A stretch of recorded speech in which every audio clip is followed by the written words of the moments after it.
সারা বিশ্বে একটা নতুন অর্ডার আসতে যাচ্ছে, এটাকে নিউ ওয়ার্ল্ড অর্ডার বলে। নিউ ওয়ার্ল্ড অর্ডার, আগে একটা ছিল ওল্ড ওয়ার্ল্ড অর্ডার, যেটা অলরেডি চলে গেছে। এখন একটা নিউ ওয়ার্ল্ড অর্ডার আসছে আর কি, সামনে এসে গেছে অলরেডি। এই নতুন অর্ডারটা বাস্তবায়ন করার জন্যে ধার্মিকদেরকে এলিমিনেট করতে হবে, সরাই দিতে হবে। এবং ধার্মিকদের মধ্যে মুসলিম জাতি যারা, তাদের ঈমান, আকীদা, আমল সব নষ্ট করতে হবে। আবার মুসলিমদের মধ্যে যে নারীরা আছে ওদেরকে বেপর্দায় আনতে হবে। আর মুসলিম যুবকদেরকে এমন কোনো প্রলোভনে ব্যস্ত রাখতে হবে যাতে করে ওরা ওদের জীবনের উদ্দেশ্যটা ভুলে যায়। এই অর্ডার বাস্তবায়ন করার জন্যে এই ধরনের গেমিং সেকশনগুলো, এই ওয়ার্ল্ড কাপগুলো বলেন, গেমিং সেকশন বলেন, তারপরে মিউজিক্যাল সেকশনগুলো বলেন, পর্নোগ্রাফি ইন্ডাস্ট্রি বলেন, ফ্রি মিক্সিং বলেন, এগুলোকে ছড়িয়ে দেওয়া হয়েছে ইন্টেনশনালি, যাতে করে যুবকরা ওদের লাইফের এইমটাকে ভুলে যায়, ওখান থেকে সরে যায়। এবং সারা বিশ্বে মানুষ যখন এগুলো নিয়ে ব্যস্ত থাকবে তখন তারা ঠিকই তাদের উদ্দেশ্য বাস্তবায়ন করবে। এগুলো আমরা বোঝা উচিত। আর আমরা যেটা ফলো করছি, মসজিদে নামাজ পড়ি, আবার অর্থনৈতিক জীবনে সুদ খাই। মসজিদে আমরা তাসবিহ তাহলিল করি, বাইরে গিয়ে ঘুষ নেই। আমরা মাশাআল্লাহ রমজান মাসে রোজা রাখি, দান সদকাও করি, কিন্তু জাকাত দেই না। আমরা হজ উমরা করি বছর বছর, কিন্তু আল্লাহর জমিনে আল্লাহর আইন প্রতিষ্ঠা করি না। তো এগুলোকে আসলে ইসলাম বলে না, এগুলোকে আমরা বলি প্রোটেস্ট্যান্ট ভার্সন অফ ইসলাম, মানে ইসলামের প্রোটেস্ট্যান্ট ভার্সন। প্রোটেস্ট্যান্ট ভার্সন কি, এটা জানতে হলে আপনাদেরকে ফরাসি বিপ্লবের আগের ইতিহাস পড়তে হবে। এর আগে একটা সময় ছিল যখন ধর্ম অন্ধভাবে ফলো করতো খ্রিস্টানরা, যারা খ্রিস্টান নাসারা, যারা ওরা অন্ধভাবে ধর্ম ফলো করতো। ধর্মের বাইরে কোনো মুক্ত চিন্তার অধিকার সেখানে ছিল না, ঠিক আছে? যদি কেউ মুক্ত চিন্তার কথা বলতো তাহলে ওদেরকে মৃত্যুদণ্ড দেওয়া হতো। এরপর ফরাসি বিপ্লব হয়েছে প্রায় 1789 সালের দিকে, মেবি বা 79 সালের দিকে, 79 না, 1779 দিকে। এর পরের সময় থেকে পুরো কনসেপ্টটাই চেঞ্জ হয়ে গেছে। এরপর থেকে যে বিপ্লবটা চলেছে এটা হলো যে ধর্মের সাথে মানে দুনিয়াবি বিষয়ের কোনো সম্পর্ক থাকবে না। ধর্ম গির্জায় থাকবে, মসজিদে থাকবে, মন্দিরে থাকবে, বৈষয়িক বিষয়ে ধর্মের কোনো সম্পর্ক থাকবে না। মানে আপনি মসজিদে গিয়ে তাসবিহ তাহলিল করবেন, নামাজ কালাম পড়বেন, খ্রিস্টানরা চার্চে গিয়ে তাদের সোকল যে ইবাদত করে সেটা করবে, কিন্তু পলিটিক্সে আপনি ধর্মের কথা বলতে পারবেন না, ইকোনমিক্সে ধর্মের কথা বলতে পারবেন না, আপনি সোশ্যালিজমে ধর্মের কথা বলতে পারবেন না, কালচারে ধর্মের কথা বলতে পারবেন। এগুলো আমরা আমাদের মন গড়া পদ্ধতিতে করব। এই যে মানে ধর্মটাকে এলিমিনেট করে দেয়া বৈষয়িক জীবন থেকে, এই বিপ্লবটা শুরু হয়েছে ফরাসি বিপ্লবের পর থেকে আর কি। তো ইসলাম কিন্তু এটার নাম নয় যে আমি আল্লাহ পাকের প্রত্যেকটা বিধানকে চ্যালেঞ্জ করব, এর পিছনে যুক্তি দর্শন বিজ্ঞান খুঁজবো তারপরে মানব, এর নাম ইসলাম নয়। ইসলাম হচ্ছে আল্লাহ পাকের কোনো বিধান যদি অভ্রান্তভাবে চলে আসে এবং প্রমাণিত হয় যে হ্যাঁ এটা আল্লাহর বিধান, বিনা বাক্য ব্যয়ে সেটা মানতে হবে, এর নাম ইসলাম।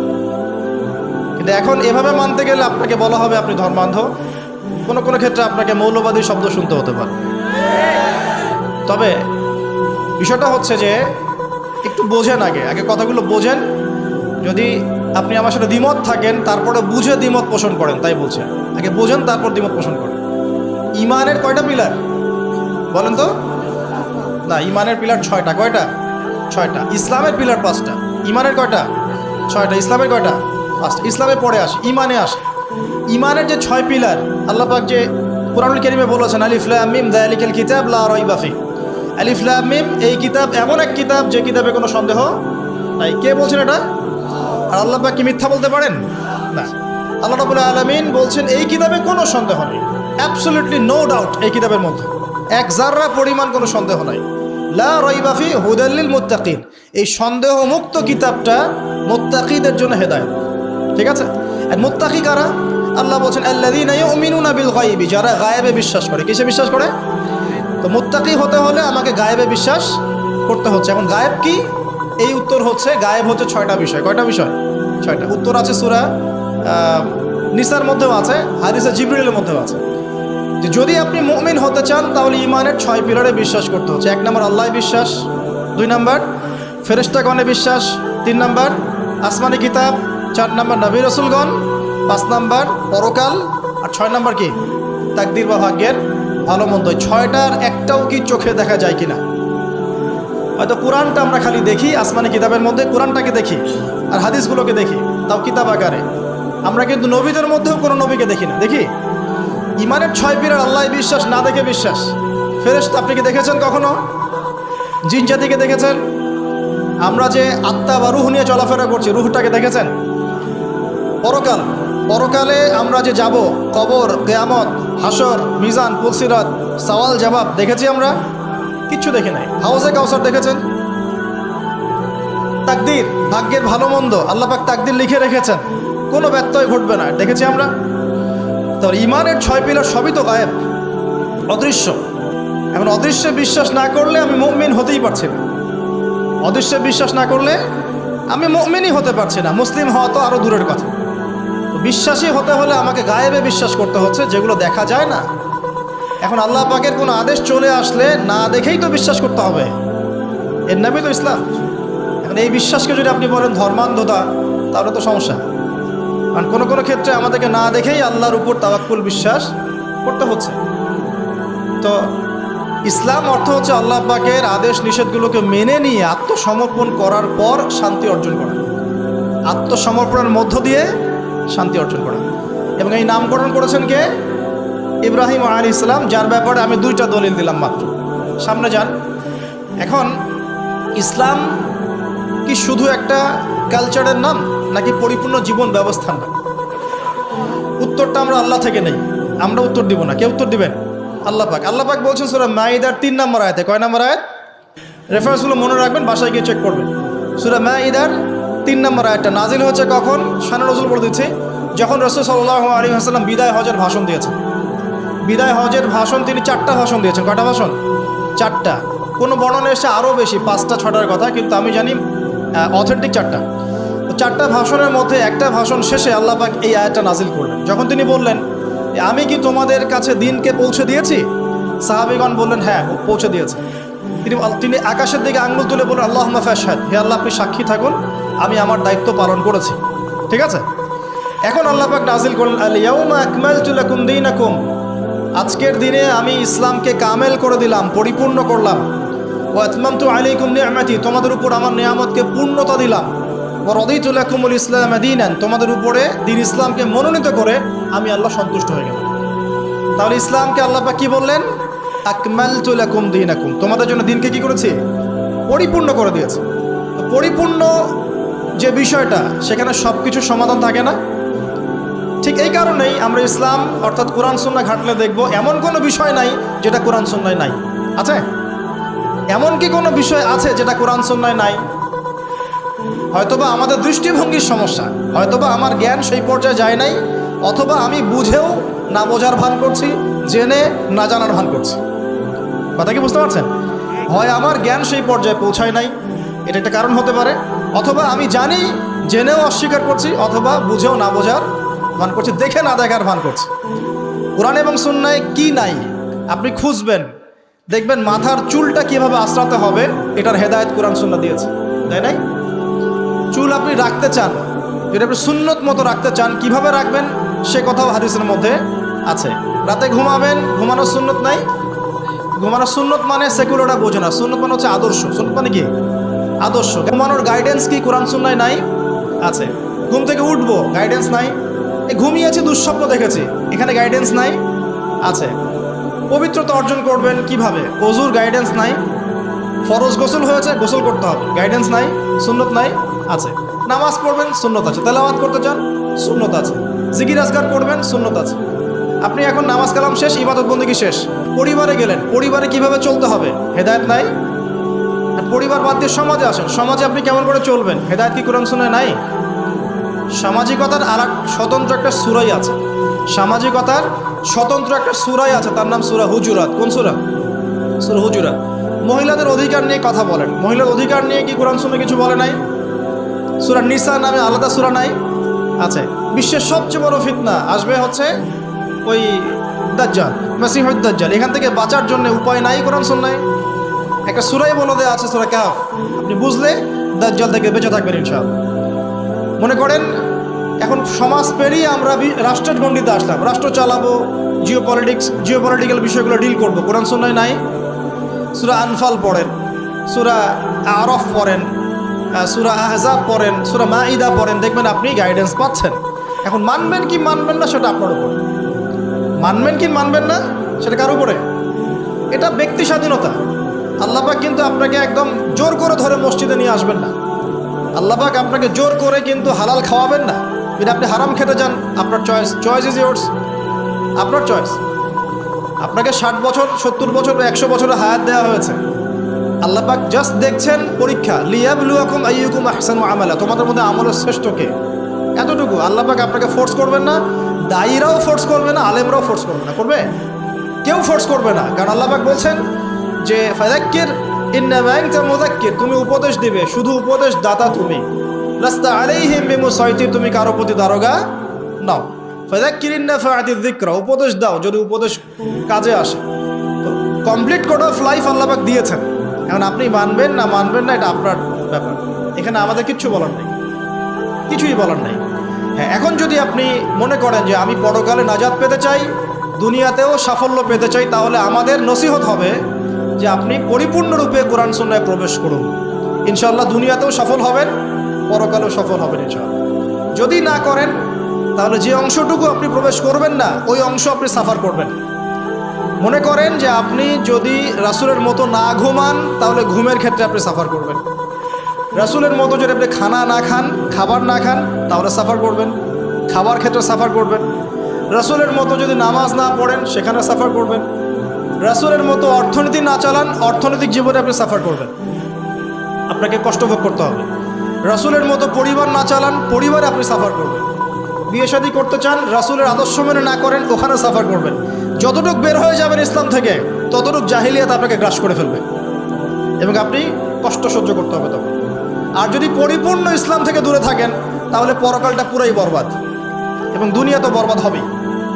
আল্লাহ পাক এভাবে একটা কোড অফ লাইফ দিয়েছেন। তাহলে আমরা শিখলাম যে ইসলাম একটা দিন, মানে কোড অফ লাইফ, জীবন ব্যবস্থা, যেখানে জীবনের প্রত্যেকটা বিষয়ের সমাধান আছে।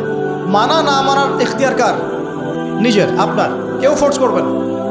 তারপর কি, এটা ছাড়া কি অন্য কোনো দিন চলবে কিনা? ইসলাম ছাড়া অন্য কোনো ইজম, অন্য কোনো মতবাদ, তরিকা বা অন্য কোনো জীবন দর্শন চলবে কিনা, এটা একটা বড় প্রশ্ন। উত্তর কি? উত্তর আমরা কোথা থেকে নিব? কোরআন থেকে। আল্লাহ কি বলছেন চলুন দেখি। আল্লাহ পাক বলছেন সূরা আলী ইমরানের 85 নম্বর আয়াত। কত নম্বর আয়াত?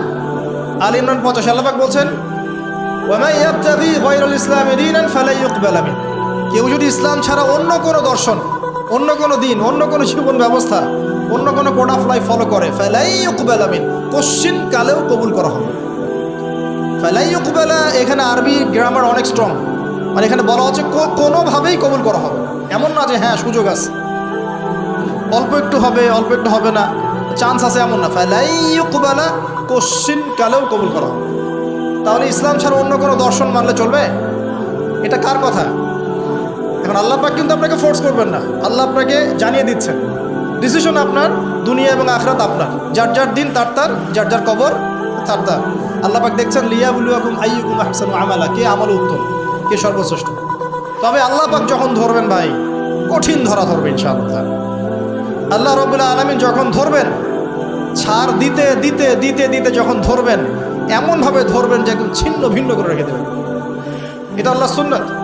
আল্লাহ রাব্বুল আলামিন সবসময় কঠিনভাবে ধরেন না, কিন্তু ছাড় দেন, ছাড় দেন, ছাড় দেন, ছাড় দেন, লম্বা করেন, সময়টা লম্বা করেন, যাতে করে তার বিরুদ্ধে আল্লাহর প্রমাণ শক্ত হয়। তারপর যখন ধরবেন, এমন ধরা ধরবেন একদম ছিন্ন ভিন্ন করে রেখে দেবেন। এটা আল্লাহ পাকের সুন্নাত। দুনিয়াতে ধরলে তাও ভালো, যে পরকালটা হয়তো বেঁচে যাওয়ার সম্ভাবনা আছে। আর দুনিয়াতে না ধরে যদি পরকালে ধরেন, তাহলে কোনো অবস্থা খারাপ, কোনো সুযোগ নেই, কারণ তখন তো আমল করার কোনো চান্স নাই।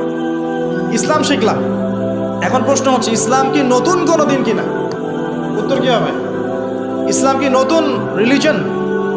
আমরা যে বলি ওল্ড টেস্টামেন্ট, নিউ টেস্টামেন্ট, আমরা যে কথাগুলো বলি, ইসলাম কি ওল্ড না নিউ না কি? আসলে কি? ইসলাম হচ্ছে চিরপ্রাচীন। ইসলাম কি? চিরপ্রাচীন, চির নতুন এবং চির আধুনিক। তিনটা কথা মনে থাকবে। ইসলাম কি? চিরপ্রাচীন, চির নতুন এবং কি? চির আধুনিক। তিনটা কথা মনে রাখবেন। দেখেন প্রাচীন কেমন করে? আদম আলাইহিস সালাম পৃথিবীর ইতিহাসে প্রথম মানব, তাই নয় কি? মুসলিম ছিলেন না? আমি একটু গুটাই নিচ্ছি, মুসলিম ছিলেন তো? আচ্ছা, নূহ আলাইহিস সালাম মুসলিম ছিলেন। তারপর ইব্রাহিম আলাইহিস সালাম দেখালাম, তারপরে মূসা আলাইহিস সালাম, দাউদ, সুলাইমান, ইসহাক, ইয়াকুব, ইউসুফ, ইউনুস, সমস্ত আম্বিয়া কেরাম, ঈসা ইবনে মারিয়াম এবং মুহাম্মদ সাল্লাল্লাহু আলাইহি ওয়াসাল্লাম সবাই কি মুসলিম ছিলেন কি ছিলেন না?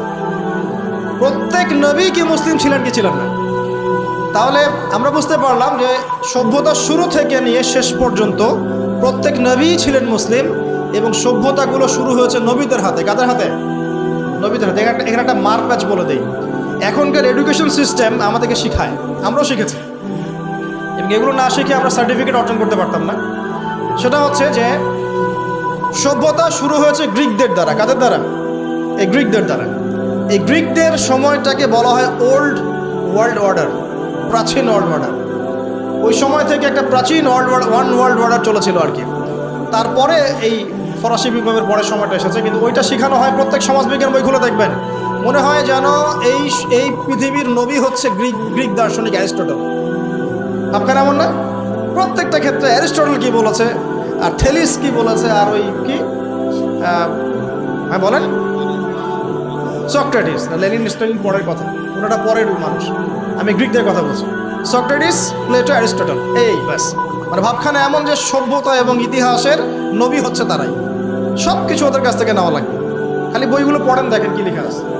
কিন্তু আমি কনক্লুশন দিচ্ছি as a student of philosophy, আমি নিজেও পড়েছি, ফিলোসফির এই বইগুলো কোনো একটা বিষয়ের চূড়ান্ত সমাধান দিতে পারে না। যে কোনো বিষয় ঈশ্বর নিয়ে কথাবার্তা বলেছে, দীর্ঘদিন কথা বলেছে, কোনো কনক্লুশন আসতে পারে নাই। খালি বলেছে হ্যাঁ একজন পরম সত্তা বলে একজন আছে, ব্যাস, দ্যাটস অল। তিনি কে, তার বিধান কি, তার আম্বিয়া কেরাম কারা, তার ইয়াগুলো কেমন হবে, বিধানগুলো কেমন হবে, হ্যাঁ তার আসমা সিফত কেমন, তার তাওহীদ কি, কোনো কিছুই ব্যাখ্যা করতে পারে নাই। খালি বলেছে একজন ঈশ্বর আছে, পরম সত্তা। আত্মা নিয়ে তর্ক করেছে, তর্কের পর তর্ক হয়েছে, কিন্তু কোনো কনক্লুশন আসে না। এভাবেই এখানে খেয়াল রাখতে হবে যে এখানে একটা মারপ্যাচ আছে। আমাদেরকে কুরআন এবং সুন্নাহর মূলনীতি থেকে সরিয়ে দেওয়ার জন্য এই একটা জ্ঞানতাত্ত্বিক দর্শন চালু করা হয়েছে। সমাজ মনে হয় টিকে আছে ওদের দ্বারাই, বিষয়টা এমন নয়, বরং তারা এসেছে অনেক পরে। সর্বপ্রথম সভ্যতা শুরু হয়েছিল নবী আদম আলাইহিস সালামকে দিয়ে, তারপরে নূহ আলাইহিস সালামকে দিয়ে, তারপরে ইব্রাহিম আলাইহিস সালাম, মাঝখানে আরও নবী চলে গেছেন, আদ এবং সামুদ জাতি চলে গেছে, শুআয়ব আলাইহিস সালামের কওম চলে গেছে, মূসা আলাইহিস সালাম ফেরাউনের কওম চলে গেছে। কুরআনের পাতায় পাতায় মূসা আর ফেরাউন। যদি খালি মাথার মধ্যে নেন যে ফেরাউনের সময় যে পিরামিডগুলো কিভাবে তৈরি হলো, আপনার মাথা ঘুরে যাবে। এখনও আমরা এটা মিস্টেরিয়াস, মানুষ বের করতে পারছে না কিভাবে তৈরি হলো। আমরা তো বলি এখন গণিতের যুগ, খুব এগিয়ে যাওয়ার যুগ। এত সহজ ছিল না এই পিরামিডের গাণিতিক ক্যালকুলেশন মেলানো।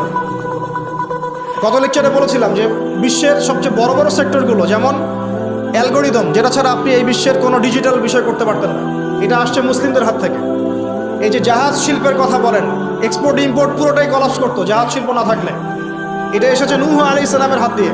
বিশ্বের ইতিহাসে এর আগে কোনো নৌযান তৈরি করা হয় নাই, হয়েছে? হয় নাই। এই যে আমরা বলি যে কেমিস্ট্রির কথা, জাবর ইবনে হাইয়ানের নাম শুনেছেন কি?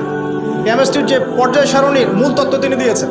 ভূগোল, এই ভূগোলের জিওগ্রাফিক্যাল ম্যাপসগুলো মুসলিমরা দিয়েছে। মেডিকেল সায়েন্সের কথা বলেন, ইবনে সিনার বইগুলো পড়ে দেখেন, ওগুলো ছিল বেসিক বই। আপনি পাটিগণিতের কথা বলেন, বীজগণিতের কথা বলেন, সবগুলো তাদের। এই যে আমাদের অ্যাস্ট্রোনমি, জ্যোতির্বিদ্যা, এগুলো মুসলিমদের হাতে।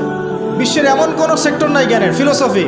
এই যে আপনি রাজি রাহিমাহুল্লাহ তার বইগুলো পড়ে দেখেন, ইমাম গাজ্জালির বইগুলো পড়ে দেখেন, ফিলোসফির মূল থটসগুলো তারা দিয়েছিলেন। এখন কি হয়েছে, এগুলোকে সরিয়ে দিয়ে আমরা পশ্চিমা দর্শনগুলো চর্চা করি যেহেতু, আর সবাইকে গিলানো হচ্ছে এগুলোই সভ্যতা, এর বাইরে কোনো সভ্যতাই ছিল। যে সভ্যতায় এখনও ছেলেতে বিয়ে করে, এরা মানুষকে সভ্য বানাতে চায়। দুর্ভাগ্য এখানে, ওরা এখনও ছেলে বিয়ে করে এবং বলে যে এটা হচ্ছে বাক স্বাধীনতা, ব্যক্তি স্বাধীনতা, ব্যক্তি স্বাধীনতা। তো যে কওমে লূতকে এই সমকামিতার কারণে আল্লাহ পাক মাটিটা উপরে তুলে আবার ধসিয়ে দিলেন, ওখান থেকে আমাকে এখন মানবতার শিক্ষা শিখতে হচ্ছে। এরা মানবতার ধ্বজাধারী হয়ে আছে, যাদের হাতে সারা বিশ্বের হাজার হাজার না লক্ষ লক্ষ মানুষের রক্ত লেগে আছে, রক্ত, ব্লাড। এবং এই ব্লাডগুলো ইনোসেন্ট মানুষের ব্লাড, নিষ্পাপ মানুষের ব্লাড, নিষ্পাপ শিশুদের ব্লাড লেগে আছে। ওদের কাছে আমাদের শিখতে হচ্ছে এখন যে মানবতা কাকে বলে। এর চেয়ে দুঃখের আর কি আছে মুসলিমদের জন্য? যারা সারা বিশ্বে সুদ খাওয়াচ্ছে মানুষকে, ওদের কাছে শিখতে হচ্ছে যে অর্থনীতির প্রোগ্রেস কেমন করে হবে। কথা বুঝতে পারেন না হয়তো। বুঝবেন ইনশাল্লাহ একদিন। তো আসলে বিষয়টা এমন না, বিষয়টা হচ্ছে যে ইসলাম আল্লাহ পাক দিয়েছেন প্রাচীন কাল থেকেই, এবং আধুনিক পর্যন্ত ইসলামই ইসলাম আছে। এর বাইরে কিছু মতবাদগুলো চলছে, এগুলোকে আমরা ইসলামের সাথে গুলিয়ে ফেলেছি আর কি। কারণ এগুলোর বাহ্যিক চাকচিক্য আছে, দেখে মনে হয় যে বস্তুবাদী সভ্যতা, mills and factories and finance, economic sector অনেক স্ট্রং, অনেক মিলিটারি পাওয়ার, পারমাণবিক ওয়েপন্স, এগুলো দেখলে মানুষের চোখ ধাঁধিয়ে যায়, মনে হয় যে বাপরে বাপ কী একটা অবস্থা হতে, তাই না? এটা বিগত জাস্ট 200 বছরের হিস্ট্রি। এর আগ পর্যন্ত আপনি যা দেখবেন সবই ইসলাম। লাস্ট 200 বছরে কি হয়েছে? লাস্ট 200 বছরে আমরা আমাদের খিলাফা হারিয়ে ফেলেছি। মুসলিম যুবকরা নামাজ ছেড়ে দিয়েছে, সুন্নত ছেড়ে দিয়েছে, কোরআন থেকে আমরা দূরে সরে আসছি। ইসলামের দায়িত্ব দিয়ে দিয়েছি শুধু আলেম ওলামার কাঁধে, তারাই ইসলাম পালন করবে, আমরা এর মধ্যে নাই। ঠিক আছে? আমাদের মা বোনরা পর্দা ছেড়ে দিয়েছে, হাজারার মতো স্ত্রী নাই ঘরে, ইসমাইলের মতো সন্তান হচ্ছে না, ইব্রাহিমের মতো পিতা নাই, সন্তান হচ্ছে না। বস্তুবাদী, সারা জীবন দুনিয়া নিয়ে ব্যস্ত, বাড়ি গাড়ি, টাকা করে, স্ট্যাটাস, দ্যাটস অল। আমাদের এখন চিন্তা ভাবনা এরকম। যুবকরা দেখবেন যে ফিফা টিফা নিয়ে পড়ে আছে, নেইমার মেসি নিয়ে পড়ে আছে। ওদের চিন্তাই নাই যে আল্লাহ পাক যে তাকে পৃথিবীতে পাঠিয়েছেন দিনটা প্রচার প্রসার প্রতিষ্ঠা করার জন্য, ফিকিরি নেই। কেন হবে না আমাদের অবস্থা এখন, সেটা বলেন। কত পার্সেন্ট মানুষ দেখাবেন নামাজ পড়ে 5 ওয়াক্ত? কত পার্সেন্ট মুসলিম দেখাবেন যে কোরআনটা বিশুদ্ধ করে তেলাওয়াত করতে পারে? যে জাতি কোরআন তেলাওয়াত করতে পারে না, ওই জাতি বিজয় পাবে নাকি? একটা বই লিখে আছে, একটা কমন মানে একটা ফেস, অনেক বই দেখেছি, একটা বই দেখলাম সেদিন যে অমুসলিমদের ব্যাপারে বলা হচ্ছে তারা হচ্ছে একটা ওর্স্ট জিনিস, মানে যেটা একটা খারাপ জিনিস, এর সফল প্রচারক। আর মুসলিমদের ব্যাপারে বলা হচ্ছে মুসলিমরা একটা সুপিরিয়র একটা জিনিস তাদের কাছে আছে, মানে ইসলাম, এর ওর্স্ট প্রচারক, মানে খারাপ প্রচারক। মানে বোঝাচ্ছে যে ইসলাম আমাদের কাছে আছে না, সবচেয়ে পিওর একটা জিনিস, এই পিওর জিনিসটার সবচেয়ে খারাপ প্রচারক আমরা। আর ওদের কাছে আছে নোংরা জিনিস, ওই নোংরা জিনিসগুলো সেরা প্রচারক করা। উল্টা, বুঝতে পারছি না মনে হয়। যত মতাদর্শ প্রচার করছে বস্তা পচা দর্শন, সব বস্তা পচা দর্শন, তো ওগুলোর খুব সফল প্রচারক তারা। আর আমাদের কাছে কোরআন সুন্নাহ আছে না, অভ্রান্ত সত্যের উৎস, আমরা এগুলোর প্রতিষ্ঠায় কিন্তু ততটা অগ্রগতি সাধন করতে পারি না। বাস্তব কথা, যা হচ্ছে এটা প্রয়োজনের তুলনায় নিতান্তই কম। যেদিন প্রয়োজন পূরণ হবে সেদিন ইনশাআল্লাহ অটোমেটিকলি আল্লাহ পাকের জমিনে দিন প্রতিষ্ঠা হয়ে যাবে। আর দিন প্রচার আর প্রতিষ্ঠা এক জিনিস নয়। প্রচার মানে হচ্ছে আপনি নামাজ পড়ছেন, প্রচার হচ্ছে সুন্দর, মাশাআল্লাহ, কিন্তু আপনি সব দিক থেকে শক্তিশালী নন, তাই বিশ্বের অন্য সভ্যতা আপনার উপর চাপ খাটিয়ে নামাজের স্বাধীনতাও হরণ করতে পারে। এর নাম হচ্ছে ক্ষমতা। এই ক্ষমতা ওদের হাতে আছে, আমাদের হাতে নাই। প্রতিষ্ঠা অন্য জিনিস। প্রতিষ্ঠা না হওয়া পর্যন্ত শান্তি নাই, প্রতিষ্ঠা না হওয়া পর্যন্ত ঘুমানোর সুযোগ নাই মুসলিমদের। প্রচার চলবে, প্রচার প্রতিষ্ঠা এক জিনিস নয়। প্রতিষ্ঠা না হওয়া পর্যন্ত হাল ছাড়া যাবে না ইনশাআল্লাহ তাআলা। যখন প্রতিষ্ঠা হবে তখন আপনি সুকুনের সাথে ঘুমাতে পারবেন। যতক্ষণ পর্যন্ত প্রতিষ্ঠা হয় নাই সমস্যা আছে, যতটুকু চলছে এটাও থাকবে না, এমনও হতে পারে, আল্লাহ না করুন। এখন আসেন, আমরা জানলাম যে ইসলাম চিরায়ত কাল থেকে ছিল। নবী সাল্লাল্লাহু আলাইহি ওয়াসাল্লাম তাহলে কি করলেন? তিনি কি নতুন কোনো শরীয়ত নিয়ে আসলেন? হ্যাঁ, তিনি শরীয়ত নিয়ে এসেছেন ঠিকই, কিন্তু তিনি মানে নতুন কোনো ধর্ম প্রবর্তন করেন নাই। আমাদের একটা ভুল আছে কনসেপ্ট। আমরা বলি ইসলাম ধর্মের প্রবর্তককে নিচে লেখা থাকে সাধারণ জ্ঞান বইয়ে মুহাম্মদ সাল্লাল্লাহু আলাইহি ওয়াসাল্লাম। মুহাম্মদ সাল্লাল্লাহু আলাইহি ওয়াসাল্লাম কি ইসলাম নতুন করে প্রবর্তন করেছিলেন? বরং নতুন করে তিনি শরীয়তটা প্রচার করেছেন। তিনি কি লা ইলাহা ইল্লাল্লাহের দাওয়াত ছাড়া অন্য কোনো দাওয়াত দিয়েছেন? আর নূহ আলাইহিস সালামও তো লা ইলাহা ইল্লাল্লাহেরই দাওয়াত দিয়েছেন। আদম আলাইহিস সালাম কিসের দাওয়াত দিয়েছেন? লা ইলাহা ইল্লাল্লাহ। প্রত্যেক নবী কিসের দাওয়াত দিয়েছেন? ফেরাউনের সামনে মূসা কি বলেছেন? আল্লাহ ছাড়া কোনো ইলাহ নাই, তুমি তার ইবাদত করো, তাই না? তাহলে প্রত্যেক নবী লা ইলাহা ইল্লাল্লাহের দাওয়াত দিয়েছেন। নবী সাল্লাল্লাহু আলাইহি ওয়াসাল্লামের সময় এটাকে রিফর্ম করা হয়েছে, মানে শরীয়তটাকে নতুন নবায়ন করা হয়েছে। তো নবী সাল্লাল্লাহু আলাইহি ওয়াসাল্লামের শরীয়ত আসার পর আগের শরীয়তগুলো চলবে কিনা? চলবে? যদি কেউ মনে করেন নবী সাল্লাল্লাহু আলাইহি ওয়াসাল্লামের শরীয়ত আসার পরেও আগেরগুলোও চলবে, তাহলে কুফরের মতো থাকবে, থাকবে না? এখন এখান থেকে আমি আপনাকে বাকি অর্ধেকের দিকে নিয়ে আসি, একটু খেয়াল করেন। নবী সাল্লাল্লাহু আলাইহি ওয়াসাল্লামের এই ইসলাম প্রচার প্রসার আর প্রতিষ্ঠা করতে 23 বছর লেগেছে। কত বছর? উনি যখন নবী হয়েছেন তখন আরবের সমাজটার মধ্যে শিরিক দিয়ে ভর্তিছিল। শিরিক আর শিরক, যে কোনো এমন কোনো শিরিক নাই যেটা আরবে ছিল না আর কি। ঠিক আছে, স্ট্যাচু ওয়ার্শিপ হতে পারে, কবর পূজা হতে পারে, মৃত মানুষের পূজা হতে পারে, নাস্তিকতার চর্চা হতে পারে, সমস্ত শিরকের প্রকারভেদ আরবে ছিল। ওই সময়ে সুদের প্রচলন ছিল, ইকোনমিক সেকশনে মানুষ সুদ খাইত। ওই সময় মদ ছিল, মদ মানুষ অ্যাভেলেবল মদ পান করতো। নারীর অবমাননা ছিল, মেয়েদেরকে খুব একটা মূল্যায়ন করা হতো। আর গোত্রীয় হানাহানি ছিল, মানে গোত্রে গোত্রে হানাহানি। একটু অবজার্ভ করেন, এই 5টা সমস্যা কি এখন নাই? এখনকার বিশ্বে নাই। বরং শিরকের এখন গ্লোবালাইজেশন হয়েছে, হয় নাই? ইকোনমিক সেকশনে সুদের গ্লোবালাইজেশন হয়েছে না? এখন একটা জায়গায় সুদ সীমাবদ্ধ নেই, সারা বিশ্বের মানুষ খাচ্ছে, খাচ্ছে না? মাদক কি একটা জায়গায় সীমাবদ্ধ আছে? আর সারা বিশ্বের মানুষ খায়, ছড়িয়ে দেওয়া হয়েছে, ছড়িয়ে। সীমান্ত অঞ্চলগুলোতে যায় গিয়ে দেখবেন দেধার সে মাদকের প্রবেশ হচ্ছে না? খাচ্ছে কারা? এই যে নেইমার আর মেসির ফলোয়ার যারা, ওরা খাচ্ছে না? খাচ্ছে। এরা কি মুসলিম না মুসলিম? এদের বাবা মুসলিম না মুসলিম? তাহলে গরুর গোশত খেলেই যদি মুসলিম হয়, আর নাম আব্দুল্লাহ আব্দুর রহমান হলেই যদি মুসলিম হওয়া যায়, তাহলে আবু জেহেলও মুসলিম ছিল। কথা বোঝেন নাই? আবু জেহেলের নাম কি? আবুল হাকাম, জ্ঞানের পিতা। আপনাদের কি ধারণা যে আবু জেহেল আল্লাহ বিশ্বাস করতো না? আবুল লাহাব আল্লাহ বিশ্বাস করতো না? এটা ভুল ধারণা। আবু জেহেল, আবু লাহাব, উতবা, সাইবা সবাই আল্লাহকে বিশ্বাস করতো। তারা বিশ্বাস করতো আল্লাহ বলে একজন আছেন, আল্লাহই জীবন দেন, আল্লাহই মারেন, এই বিশ্বাস ওদের ছিল। তারা কি মানতো না? আল্লাহ পাকের বিধান মেনে চলতে হবে, এটা মানত না। বিধান মানার ক্ষেত্রে মন গড়া বিধান মানত। এর নাম ছিল অমুসলিম, কুফার। ওরা কিসের বিরোধিতা করেছিল? ওরা মুহাম্মদ সাল্লাল্লাহু আলাইহি ওয়াসাল্লামকে বলছে যে তুমি কি সুন্দরী নারী চাও? দিব, আমাদের সব সুন্দরী নারী তোমাকে বিয়ে দিয়ে দেব। তুমি কি টাকা পয়সা চাও? আমাদের সবার টাকা একত্রিত করে তোমাকে দিয়ে দেব। তুমি কি ক্ষমতা চাও? ক্ষমতা, কাবা ঘরের চাবি তোমাকে দিয়ে দেব। এগুলো অফার কি লোভনীয় না? আর নবী সাল্লাল্লাহু আলাইহি ওয়াসাল্লাম বলছেন যে আমি আপনাদেরকে আরেকটা প্রস্তাব দেই, এটা যদি মেনে চলেন তাহলে আপনারা আরব আজম উভয়ের রাজত্ব পাবেন, নেতৃত্ব পাবেন। তারা বলছে কি সেটা বলো? তখন তিনি বলছেন কুলু লা ইলাহা ইল্লাল্লাহ তুফলিহুন। আপনারা খালি বলেন যে লা ইলাহা ইল্লাল্লাহ, আল্লাহ ছাড়া কোনো ইলাহ নাই, মানে আল্লাহ ছাড়া কোনো বিধানই নাই, আল্লাহ ছাড়া কোনো উপাস্য নাই, মানে জীবনের প্রতিটা ক্ষেত্রে আল্লাহ ইলাহ, তাহলে সফল হয়ে যাবেন। তারা এখানে মানতে চাইল না কেন? কেন মানল না? আল্লাহ বিশ্বাস করার পরেও কেন মানল না? আমি দলিল দিয়ে কথা বলছি, শোনেন। আবু জাহেল যখন বদরের যুদ্ধ করতে যাচ্ছে, বদরের যুদ্ধ করতে কার বিরুদ্ধে গিয়েছে? মুহাম্মদ সাল্লাল্লাহু আলাইহি ওয়াসাল্লাম বিরুদ্ধে না। বদরের যুদ্ধ করার আগে আবু জাহেল গিয়েছে কাবা ঘরে। কোথায়? কাবা ঘরে।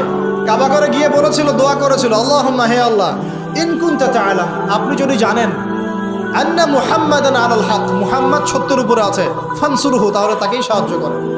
ওয়া ইন কুনতা তাআলাম, আর আপনি যদি জানেন যে নাহনু আলাল হক, নাহনু কুরাইশ আলাল হক, আমরা কুরাইশ হকের উপরে আছি, ফানসুরনা, আমাদেরকে সাহায্য করেন।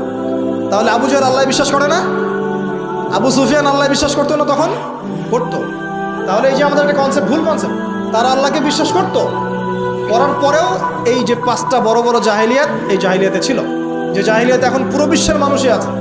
এখনও মুসলিম উম্মার মধ্যে বহু মানুষ আছে আল্লাহ ঠিকই বিশ্বাস করে, আল্লাহ বলে একজন আছে ঠিকই বিশ্বাস করে, কিন্তু সুদ ছাড়তে পারে না,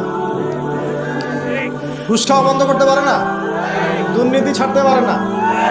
বহু মানুষ আছে দেখবেন যে বলে যে আমরা তো মুসলিম, তোমরা কি একাই মুসলিম? আমরাও তো মুসলিম। কিন্তু যখন বলবেন যে আল্লাহ পাকের দিনটা প্রসার হোক, প্রতিষ্ঠা লাভ করুক, দেখবেন গায়ে চুলকানি শুরু হয়ে গেছে। তাহলে এরা কোন শ্রেণীর মুসলিম? ওই যে আব্দুল্লাহ বিন উবাই শ্রেণীর মুসলিম। কোন শ্রেণী? আব্দুল্লাহ বিন উবাই আবার কে? এই বেটা আবার কে? এই ব্যক্তি ছিল মদিনার, তার নেতা হওয়ার কথা ছিল, কিন্তু মুহাম্মদ সাল্লাল্লাহু আলাইহি ওয়াসাল্লাম যখন গিয়েছেন সেখানে, আনসার সাহাবীরা মুহাম্মদ সাল্লাল্লাহু আলাইহি ওয়াসাল্লামের হাতে বায়াত নিয়েছে। এখন তার নেতৃত্ব চলে গেছে। এখন সে ইহুদিদের সাথে জোট করে মুহাম্মদ সাল্লাল্লাহু আলাইহি ওয়াসাল্লামের বিরুদ্ধে যুদ্ধ করেছে এবং উহুদের মাঠে পালিয়ে গিয়েছিল। প্রথমে 1000 জন ছিল, 700 জন টিকে থেকেছে, 300 জনকে সাথে নিয়ে এই আব্দুল্লাহ বিন উবাই পালিয়ে গিয়েছে। বলেছিল আমি যদি জানতাম যে উহুদের যুদ্ধ বলে কোনো যুদ্ধ আছে, ইসলামই কবুল করতাম। বুঝতে পারছেন? এখানে একটা কথা চলে আসবে, তাহলে এখন আমরা যারা ইহুদিদেরকে বন্ধু বানিয়েছে, আমরা তাহলে কি পাক্কা মুসলিম নাকি? আব্দুল্লাহ বিন উবাই যদি ইহুদিদের সাথে বন্ধুত্ব করে নবীর বিরুদ্ধে দাঁড়াতে পারে, আর দাঁড়ানোর পর যদি মুনাফিক তোকমা লাগতে পারে, এবং আল্লাহ পাক তাকে বলেছেন ও কবরেও দাঁড়াবে না, জানাজার নামাজেও তুমি দাঁড়াবে না, বলেন নাই? সেটা তওবা আছে না? খবরদার, ওদের নামাজে জানাজাও পড়বে না, ওর কবরে দাঁড়াবাও না। তাহলে সে যদি ইহুদিদের সাথে বন্ধুত্ব করে এরকম মুনাফিক হতে পারে, এখন এই যুগে যারা আমরা করছি তারা কে? তারা নিঃসন্দেহে আমরা পাক্কা মুসলিম নাকি? সুবহানাল্লাহ। এই বিশ্বে বহু মুসলিম কান্ট্রিজ আছে যারা সরাসরি এদের অ্যালায়েন্স মিত্র। আমাকে একটা দলিল দিবেন, খারেজি তকমা দেওয়ার আগে একটা দলিল দিবেন। দলিলটা হচ্ছে, আমাকে একটা দলিল দেখাবেন যে নবী সাল্লাল্লাহু আলাইহি ওয়াসাল্লাম 23 বছর তার নবুয়তি জীবন, আবু বকর সিদ্দিক তারপরে খেলাফত চালিয়েছেন প্রায় 2 বছর, উমর ইবনুল খাত্তাবের প্রায় 10 বছর। এই যে খোলাফায়ে রাশেদার স্বর্ণযুগ বলি না আমরা, নবীর যুগ এবং সাহাবীদের যুগ, খোলাফায়ে রাশেদার যুগ, এই পুরো যুগে মুসলিমরা দাপটের সাথে বিশ্ব শাসন করে বেড়ায় নাই। একজন মুসলিম শাসক ইহুদি এবং খ্রিস্টানদের সাথে বন্ধুত্ব করে ওদের সাহায্যে চলেছে, একটা দলিল দেখাবেন খালি। মুসলিমরা যতগুলো যুদ্ধ করেছিল রাসূলের যুগে, কোনো একটা ব্যাটলে কি নবী সাল্লাল্লাহু আলাইহি ওয়াসাল্লাম ইহুদিদের কাছে গিয়ে বলে সাহায্য করো, আমাকে সাহায্য করো, আমাকে অস্ত্র দাও, আমাকে অস্ত্র দাও, আমাকে ফাইন্যান্স দাও? একটা দলিল দেখাবেন। কে করেছে মিত্রতা? ওই আব্দুল্লাহ বিন উবাই। এ কারণেই আমরা বলি যে সূরা মাইদার আয়াত নাম্বার কত, 51, এটা মুখস্থ করবেন। আল্লাহ পাক বলছেন, ইয়া আইয়ুহাল্লাযীনা আমানু, হে মুমিনগণ, লা তাত্তাখিযুল ইয়াহুদা ওয়ান নাসারা আউলিয়া, তোমরা ইহুদ এবং খ্রিস্টানদেরকে বন্ধুরূপে গ্রহণ করো। সবার ব্যাপারে বলা হচ্ছে না, সবগুলোর ব্যাপারে না, কারণ তাদের মধ্যে ভালো মানুষ আছে, তাদের মধ্যেও কি আছে, ভালো মানুষ আছে। কাদের কথা বলা হচ্ছে? বা'দুহুম আউলিয়া ও বা'দ, তাদের মধ্যে কিছু মানুষ একে অপরের বন্ধু, তাদের কথা বলা হচ্ছে। আপনি সার্চ করেন না সারা ওয়ার্ল্ডে কে কার বন্ধু, জিও পলিটিক্স পড়েন, তাহলে তো বুঝতে পারবেন। পড়াশোনা করবেন না, খালি তকমা লাগাবেন, তাহলে তো হবে না। আগে তো পড়াশোনা করতে হবে। জিও পলিটিক্সের জিও জানেন না, ইকোনমিক্সের ইও বোঝেন না, পেট্রো ডলারের পিও বোঝেন না, তকমা লাগানোর বেলা লাগায় বেড়াচ্ছে। সুবহান। শুনে রাখেন, এখন ইয়াং জেনারেশন অনেক সচেতন, এখন শিক্ষিত মহল অনেক সচেতন, এখন আলেম ওলামারও অনেক সচেতন। মাশাআল্লাহ, ইনশাআল্লাহ পশ্চিমের দালালি বাংলার মাটিতে চলবে না ইনশাআল্লাহ। দেখে নিয়েন, একটা সময় আসবে ইনশাআল্লাহ, আমাদের এমন প্রজন্ম তৈরি হবে যারা সমস্ত এই মুনাফিকের মুখোশটা খুলে রেখে দেবে ইনশাআল্লাহ। আমরা থাকি আর না থাকি, আমরা থাকি আর না থাকি, আর মানুষের ব্যক্তিগত প্রেজেন্স থাকতেই হবে, জরুরি না? ওই যে ইব্রাহিমের কথা বলছি, তিনি কিন্তু জীবিত নাই, তার আদর্শ ঠিকই আছে, আছে না? মুহাম্মদ সাল্লাল্লাহু আলাইহি ওয়াসাল্লাম জীবিত নাই আমাদের মধ্যে, তিনি তার জগতে আল্লাহর কাছে তিনি জীবিত, কবরে জীবিত, কিন্তু আমাদের মধ্যে তো আর নাই। আছেন বেঁচে আমাদের মধ্যে? তিনি নাই। তার আদর্শ নাই? আছে। এটা স্পিরিচুয়াল প্রেজেন্স, আধ্যাত্মিক উপস্থিতি, এটা আপনি ডমিনেট করতে পারবেন না তো।